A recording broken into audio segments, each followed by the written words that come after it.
Health plus programme 'ਚ ਤੁਹਾਡਾ ਸਭ ਦਾ ਸਵਾਗਤ ਹੈ। ਅੱਜ ਅਸੀਂ ਤੁਹਾਡੀ ਮੁਲਾਕਾਤ ਕਰਵਾਉਣ ਜਾ ਰਹੇ ਹਾਂ ਇੱਕ ਐਸੀ ਸ਼ਖਸੀਅਤ ਦੇ ਨਾਲ ਜੋ ਕਿ ਬਹੁਤ ਹੀ ਜਾਣੇ ਮਾਣੇ ਪਲਾਸਟਿਕ ਸਰਜਨ ਨੇ ਔਰ ਤੁਹਾਡੇ ਚਿਹਰੇ ਨੂੰ ਬਹੁਤ ਹੀ ਖੂਬਸੂਰਤੀ ਦੇ ਨਾਲ ਤਰਾਸ਼ ਸਕਦੇ ਨੇ। ਅਸੀਂ ਗੱਲ ਕਰ ਰਹੇ ਹਾਂ doctor Aarush Pasricha from Pasricha hospital 221 Mahavir Marg Adarsh Nagar Jalandhar Punjab दी MBBS MS MCH plastic surgery fellowship in aesthetic surgery Portugal and Germany.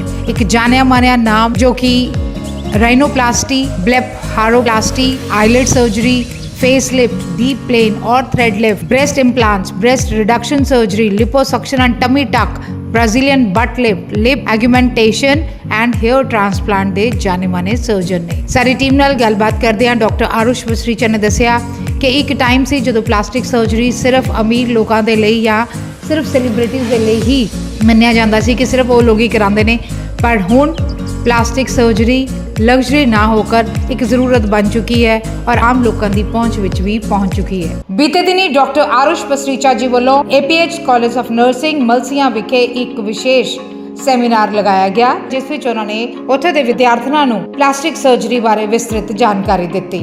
Doctor Pasricha वालों इस तरह के सैमीनार्स समय समय ते लगाए जाते हैं। आओ मारदे हां नज़र इस सैमीनार दियां कुछ झलकियां ते। प्लास्टिक सर्जरी आती है जिसमें आप किसी की फेस की अपीयरेंस को चेंज कर सकते हो।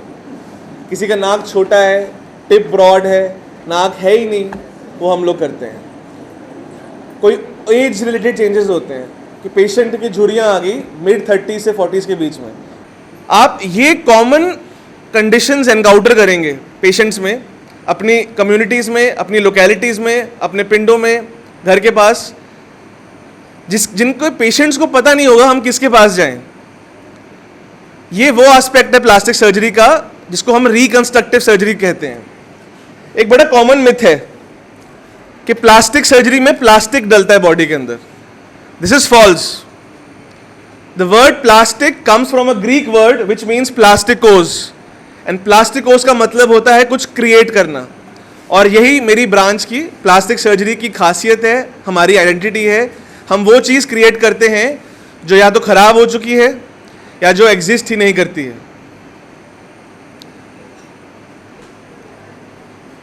दो एस्पेक्ट्स होते हैं, रिकंस्ट्रक्टिव सर्जरी, एस्थेटिक सर्जरी। मैं एस्थेटिक सर्जन हूँ। मैं एस्थेटिक सर्जन इसलिए हूँ क्योंकि मेरे पास एस्थेटिक सर्जरी के पेशेंट ज़्यादा आते हैं, लेकिन जो मेरी ट्रेनिंग रही है एम्स में, सफदरजंग हॉस्पिटल में, वो रिकंस्ट्रक्टिव सर्जरी में ज़्यादा रही है। द प्रॉब्लम इज कि रिकंस्ट्रक्टिव सर्जरी के पेशेंट को ये नहीं पता कि हमें प्लास्टिक सर्जन ट्रीट करता है।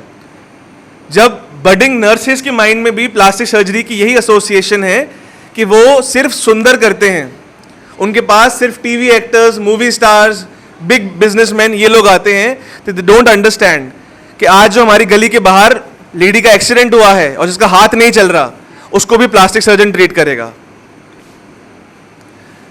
जो किसी छोटे बच्चे का लिप कटा हुआ है, उसका तालू कटा हुआ है, उसके इलाज के लिए भी प्लास्टिक सर्जन के पास जाना है। पास वाली फैक्ट्री में जब आग लगी थी और 2 वर्कर्स की बॉडी जल गई थी, उसका इलाज कहाँ करना है? वो तो स्किन वाला करेगा ना, स्किन जली है, नहीं, उसका इलाज प्लास्टिक सर्जन करता है। तो वो कॉमन चीजें जो आपको अपने हॉस्पिटल्स में, अपनी कम्युनिटीज में एनकाउंटर करेंगे आप, which even you will not know कि प्लास्टिक सर्जन करता है, the patient definitely will not know. आज इस लेक्चर के बाद you will know where to send the patient, what treatment to offer them, और what role a nursing staff has in management of a plastic surgery patient.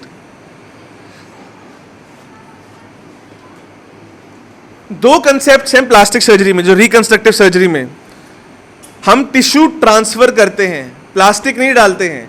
जहां पे जो चीज exist नहीं करती है उसको रिकंस्ट्रक्ट करते हैं पेशेंट की खुद की बॉडी के टिश्यू से। अगर वो टिश्यू हमने ट्रांसफर किया है with its own blood supply, उसे फ्लैप कहा जाता है। और अगर सिर्फ एक पीस ऑफ टिश्यू उठाया है जिसकी अपनी ब्लड सप्लाई नहीं है, वो जिस नई जगह पे जाएगा वहां से ब्लड सप्लाई लेगा, उसे ग्राफ्ट कहते हैं। मैं फोटोज दिखाऊंगा, आपको समझाऊंगा। I am sure by the end of this class you all will understand what is a flap and what is a graft. बात करेंगे फेशियल कैंसर्स की। बड़े 2 कॉमन फेशियल कैंसर्स होते हैं, basal cell carcinoma and melanoma. ये जब patient को होते हैं तो they typically look like this. Can you see this small lesion? Is it visible to everyone? Can you see this small lesion on the nose? ये western pictures हैं. West में specially Australia में skin cancers बहुत होते हैं. Patients are very aware, they go to the doctor जब ये बिल्कुल छोटी लीजन होती है. इंडिया में ये पेशेंट आता है something like this. This is my own case. ये सबको दिख रहा होगा. एक नोज पे लीजन है, एक चीक पे लीजन है, और ये हमारा पोस्ट ऑपरेटिव रिजल्ट है. This is plastic surgery. इसमें दिख रहा है किसी को? ये हमने कैसे किया है? This has been reconstructed by lifting a tissue from patient's lip and placing it here on the nose. जब वो टिश्यू यहां से यहां ट्रांसफर हुआ है, उसकी अपनी ब्लड सप्लाई इंटैक्ट है. This is a flap. Some other cases, यहां पे हमने मेलानोमा रिसेक्ट किया हुआ है. इस डिजाइन का हमने फ्लैप यूज करके पेशेंट का नोज ऐसा रिकंस्ट्रक्ट किया है. Can everybody see it? Another case, big lesion, almost half of the nasal side wall is gone. Flap raise किया cheek से, and this is the final result after 2 months. Similar lesion, temple पे, defect around 4 to 5 centimeters, reconstructed. एक small line है बस. These are facial flaps. Face का एक tissue raise किया, उसको दूसरी जगह पे लगाया. क्या आर्टिस्ट्री है इसमें? क्यों प्लास्टिक सर्जन करता है? क्यों जनरल सर्जन क्यों नहीं कर सकता? जनरल सर्जन को भी सर्जरी करनी आती है. They can lift a tissue, they can place it somewhere else. वहां जाके टांगे तो लगाने हैं. उनको ये नॉलेज नहीं है कि कितना टिश्यू कहां से कहां पे लगा सकते हो कि सूचर करने के बाद वो टिश्यू सर्वाइव करेगा. इमेजिन करो आपने एक टिश्यू उठा लिया उसकी ब्लड सप्लाई के बिना, वो सर्वाइव करेगा? उसको ब्लड नहीं जाएगा तो वो नेक्रोज करेगा, वो डाई करेगा. ये प्लास्टिक सर्जरी की ट्रेनिंग में हमें एनाटॉमी की इतनी नॉलेज होती है और हमारी सर्जिकल स्किल इतनी रिफाइंड होती है कि टिश्यू हम एक जगह से दूसरी जगह पर जब लगाते हैं तो वो नेक्रोज नहीं करता है और हमारे रिजल्ट्स बिल्कुल नेचुरल लगते हैं.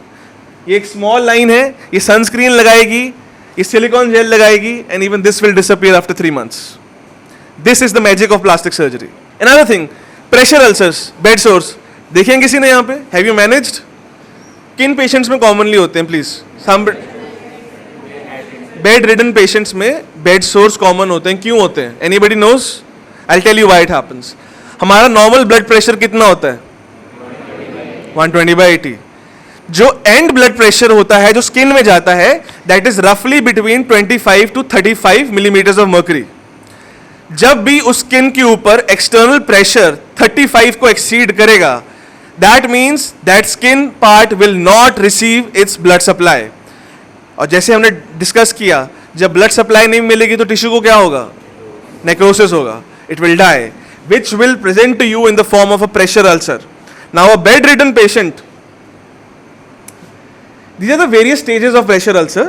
प्रेशर अल्सर टिपिकली एपिडर्मिस से स्टार्ट होता है, स्किन के थ्रू एक्सटेंड करता है, goes into the subcutaneous tissue, and अगर उसको फिर भी ठीक नहीं किया, it goes right up till your muscle and then to the bone. Common sites, imagine this patient lying down. जब ये लाई डाउन करेगा बेड पे फॉर आवर्स, इसकी पोजीशन चेंज नहीं की जाएगी, you will find ulcers on the sacrococcygeal region, most common. Ischial tuberosity पे होगा और ग्रेटेड ट्रोकैंटर पे होगा जब वो साइड पे लाए करेगा.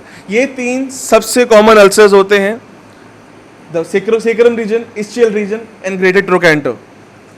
And bed sores is one aspect जिसमें nursing care is of paramount importance. कोई बताना चाहेगा मुझे यहाँ पे क्या क्या करते हैं बेड सोर के पेशेंट में? Nursing care, yes, you call it an air mattress. और hygiene is very important, very good. और position change, too early position change is very important. 2 hours तक अगर patient उस position में पड़ा रहा, the necrosis starts. These are some of the ulcers. Picture मैंने large करी है, नहीं दिख रही होगी. This is an initial beginning of an ulcer. This is the buttock region. ये buttock region पे ischial tuberosity जो होती है, जहाँ पे हम बैठते हैं, जिसपे अभी आप सबका वेट चल रहा है, ये वहाँ पे अल्सर है. This can grow to this size. ये sacrum region है जहाँ पे लेटने पर सबसे प्रेशर पड़ता है. And awareness grab क्या है? Many surgeons are also not aware that you can do a surgery for a bed sore, which is why जब उनके पास ये पेशेंट जाता है बेड सोर का, they keep managing patients on repeated dressing after every visit. Year on year patient का dressing expenditure, उसका time loss, उसका रिसोर्स लॉस होता रहता है. What even people don't realize is that a good surgery and you will be discharged after 5 days. Surgery में हम क्या करते हैं? हम वही फ्लैप सर्जरी करते हैं, which looks something like this. Can you see this? This was the original ulcer. इसके आसपास का टिश्यू हमने मोबिलाइज किया, and then it has been mobilized to this position. Ulcer को कवर कर दिया. These are the skills, these are the trainings that we have received in our plastic surgery courses. Another ulcer, you can see this. आसपास का tissue mobilise किया, we have brought this tension free closure, ulcer gone. Patient की quality of life significantly improves. कोई रोज की dressing कराने का झंझट नहीं है. Another case, you see this? This is the kind of final image. इधर सूचर्स कट जाएंगे, हाँ एक सूचर लाइन जरूर रह जाएगी, but who is going to see the buttocks? The end story is कि वो पेशेंट जो डेली एक इतने बड़े अल्सर के साथ जी रहा था, रोज ड्रेसिंग्स करवा रहा था, that problem is solved. Another common condition that you will encounter is diabetic foot. Punjab में डायबिटीज रैम्पेंट है. एक तो जेनेटिक प्रीडिस्पोजिशन भी है, ऊपर से हमारी डाइट भी ऐसी है that diabetic patients are very common. Now what happens in diabetes in later stages? Neuropathy, diabetic neuropathy सबने सुना हुआ है, everyone knows. जो पेरिफेरल नर्व्स होती हैं, they stop functioning. इसमें पर्टिकुलरली सेंसेशन का लॉस होता है और थोड़ी देर बाद मोटर लॉस भी होता है. Now imagine if your nerves are not working fine, the muscles of the foot वो भी alter हो जाते हैं, जिस कारण से फुट का जो नॉर्मल एटीट्यूड होता है, जो फ्लैट फुट हम रखते हैं, जो नॉर्मल आर्चेस होती हैं, वो डिस्टॉर्ट हो जाती हैं. और उस डिस्टॉर्शन के कारण से जो प्रेशर फुट के क्रॉस इवनली डिस्ट्रीब्यूट होता है, वो कुछ पॉइंट्स में ज्यादा होने लग जाता है. You all know this. You can see this pressure ulcer, right? You can see this pressure ulcer. इनकी पोजीशन में एक चीज कॉमन है कि जो आपके मेटाटार्सल्स हैं, उसके हेड पर ये अल्सर कॉमनली हो रहा है. Now what happens is जब न्यूरोपैथी होती है, the foot goes into plantar flexion. जब वो प्लांटर फ्लेक्स होता है तो पर्टिकुलरली हाई प्रेशर 4 फुट पे पड़ता है, उस कारण से ये अल्सर्स बनते हैं. Now the narrative around the treatment of this ulcers is dictated bye physicians who do not understand that a good surgery can really treat this patient of an ulcer. हम ऐसी सर्जरी भी करते हैं जिसमें बाद में पेशेंट को पट्टी करानी तो नहीं पड़ती ऑब्वियसली, लेकिन that can also be done without flap. Foot की स्किन में इतनी रीजनरेटिव पावर होती है that if you just offload this pressure, foot का एटीट्यूड ठीक कर दोगे तो ये अपने आप अल्सर हील कर जाता है. These are some common flaps that we can do. You can see I have mobilized the tissue from surrounding regions and this has been covered. Another case, ये डायबिटिक फुट नहीं है per se, this was a traumatic case. इसको osteomyelitis हो गया था, bone was exposed. So we did the debridement, we made sure the bed is healthy. यहाँ से हमने फ्लैप रेज किया है लेग से एंड उसको रोटेट करके यहाँ लगा दिया. So now you can see the final result. हाँ, थोड़ा सा बल्कीनेस है एंकल के ऊपर, but still the wound has been covered very effectively and जो लेग से भी हमने फ्लैप लिया है वो भी बहुत अच्छे से कवर हो गया. So these are the things that a plastic surgeon normally does. Just raising flaps, tissue raises from one place to another and wound is solved. Also, so this is something that not many plastic surgeons do. मैंने इसमें specific training ली है on offloading surgeries. कि जो foot के across, can you see this X-ray? Is it visible to everyone? आप correlate कर पाएंगे कि जो ये bony outgrowth है, osteophyte है, वो correlate कर रहा है इसके साथ. तो इस पेशेंट के अंदर ये वुंड हील कर सके, उसके लिए ये बोनी ऑस्टियोफाइट को एक्सरसाइज किया जाता है, ऑस्टियोटोमी की जाती है. Anyone can tell me what is an osteotomy? Cutting of a bone is called an osteotomy. तो दिस बोन, दिस आउटग्रोथ जो एक्स्ट्रा प्रेशर क्रिएट कर रही है, दिस हैज बीन रिमूव्ड, तभी ये टिश्यू हील किया और इसके ऊपर कोई वो भी नहीं किया है, कोई ग्राफ्ट नहीं किया, कोई फ्लैप नहीं किया. So the next thing, burns. Burns के दो एस्पेक्ट्स होते हैं. एक होता है अक्यूट बर्न्स कि पेशेंट को इमीडिएटली आग लगी है, now they are dealing with a life threatening condition. And second is the patient has been safe from acute burns but उसके पोस्ट बर्न डिफॉर्मिटीज आ गई हैं. अक्यूट बर्न्स के अंदर the common problem that you have to deal with is fluid loss. Patient का बहुत सारा fluid loss होता है, बीपी कम होता है, the patient can die because of that, burn shock हो जाता है. इनहेलेशनल इंजरी, जो क्लोज रूम के अंदर सिलेंडर ब्लास्ट होते हैं, फायर इरप्शंस होती हैं, क्लोज रूम के अंदर पेशेंट वही फ्यूम्स को इनहेल कर लेता है and there is soot inside the airway, there is edema inside the airway and which can lead to respiratory compromise. Now these patients require a very thorough burn ICU care. At Pasricha Hospital, we are one of the very few, if not the only dedicated burns ICU in the whole region, in the whole district, and we have a very good track record of saving even up till high degree burns, high percentage burns, 60-70%, and that is all because of very rigorous ICU care. But more importantly, from a surgeon's aspect, are post-burn contractures. जब patient के एक जगह पे कहीं पे आग लगती है, जब बर्न होता है, वहाँ की स्किन श्रिंक कर जाती है and they will manifest in the form of deformities, which I would like to show you. Axilla, elbow, neck and hand में commonly होते हैं. This is a neck contracture. आपको ये हाइपोपिगमेंटेड वाइट पैच दिख रहा होगा. पेशेंट की motility जो है, नेक की रोटेशन में प्रॉब्लम आ रही है, she can not move much and this appears like this. After surgery we have removed this contracture and placed the skin graft over here. Now what is a graft? A graft is a piece of skin which is completely detached from its original site and placed to cover a wound. इसकी खुद की blood supply नहीं होती है, unlike a flap. Flap thick होता है, उसके survival के लिए उसको अपना ब्लड खुद चाहिए होता है. Whereas graft is very thin और इसको अगर ठीक तरीके से प्रॉपर सर्जिकल केयर के साथ एक वूंड पे लगाया जाए तो ये वहाँ से अपनी ब्लड सप्लाई ले लेता है. जो आप देख रहे हैं स्किन ठीक हुई है, वो एक्चुअली स्किन ग्राफ्ट है जो पेशेंट के थाई से लिया. इफ यू सी दिस, ये इसकी मैक्सिमम मूवमेंट है, इसके बियॉन्ड इसका शोल्डर जॉइंट मूव नहीं कर रहा है. सो एक्सिला के अंदर कॉन्ट्रैक्चर है, हमने रिलीज किया, ग्राफ्ट लगाया, पेशेंट की मोबिलिटी रिस्टोर्ड.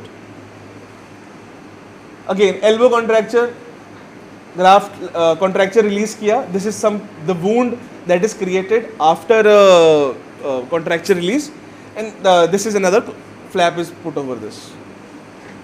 हैंड के अंदर ये बच्चे को स्कार्ड बर्न हुआ है, स्कार्ड बर्न, गर्म पानी गिर गया, he cannot open his fingers. Again contracture release, we release the contracture, place the skin over there and patient का हाथ चलने लायक है. A lot of some of these pictures are descriptive. They are, all of them are not my cases, but we are capable of doing this and I have done these cases in the past. उनका बस record मेरे पास on a short notice available नहीं था. Now another thing, transgender surgery. It's a topic जो बहुत लोग बात नहीं करते हैं. Some people make remarks about this, mock करते हैं, but it is a real problem for somebody who is a transgender, someone who identifies with another gender. The problem is when they do not receive empathy from healthcare providers, and which is why I'm educating you on this. Now gender reaffirmation surgery के अंदर जो patient एक मानसिक रूप से दूसरे gender के साथ अपने आप को associate करता है, उनके लिए ये अच्छा है कि उनको बॉडी भी दूसरे जेंडर की दी जाए. Somebody who identifies as a female but does not have breasts, they can be given breasts. Somebody who identifies as a male but has female facial features, that can be corrected. So typically transgender surgery के अंदर हम top surgeries करते हैं, bottom surgeries करते हैं जो genitalia की होती हैं, एंड फेशियल सर्जरी होती है. So male to female surgery involves breast augmentation. हम ब्रेस्ट इम्प्लांट्स डालते हैं, हमने कल भी एक केस किया है, Richie ji was there. Facial feminization में जिनको फीमेल बनना है, so males have a typically broad nose, females desire a sharp nose and an up tilted nose. वो होता है. जॉ की कॉन्टूरिंग होती है, males have a broad jaw, females like rounded contours, that can be done. Then there is vaginoplasty, in which a new vagina is created for the patient, and of course voice surgery is also done. Now these are all aspects of cosmetic surgery, शक्ल change करना जो आप सब plastic surgeon के साथ associate करते हैं, but they are here being used for reconstruction. Similarly female to male surgeries, mastectomy करते हैं, चेस्ट मैस्कुलिनाइजेशन करते हैं. Males don't have a lateral contour. Now this again comes from our knowledge of treating male breasts. Some males have gynecomastia. Gynecomastia सबको मालूम है क्या होता है? The male breast. That can be due to hormonal imbalance, that can be due to obesity. That is one of the most common cases that I get, that any plastic surgeon gets in their OPD. And हम वही principles को use करके patient की chest masculinization भी करते हैं. Hysterectomy, oophorectomy, if some patients desire it, that can be done. Some patients want a penis, and that can also be created by a procedure called phalloplasty. And then there is facial masculinization, कि जैसे हम masculine face को feminine बनाते हैं, उसी तरह से हम feminine face को भी masculine बनाते हैं, buccal fat pads remove करके, cheek implants डाल के, chin implants डाल के, कि जहाँ bony prominence ज़्यादा होती हैं तो वो एक male का face होता है. So these are again some of the cases that are not mine, but I've taken from the internet to tell you that breast can be removed and a male chest can be given. A nose can be made nicer, eyebrows can be lifted. These are real cases. Just by using principles of cosmetic surgery and plastic surgery, eyebrows को raise कर दिया, nose को thin कर दिया, face में fat grafting कर दी, fat डाल दिया, and you can have a male turn into a female. Thank you so much. I'm Dr. Arush Pasricha. I work in Pasricha Hospital. It's in Jalandhar, Adarsh Nagar. And if you need any help for any of your patients who require anything across the plastic surgery spectrum, reconstructive or cosmetic, you can reach out to me. Thank you.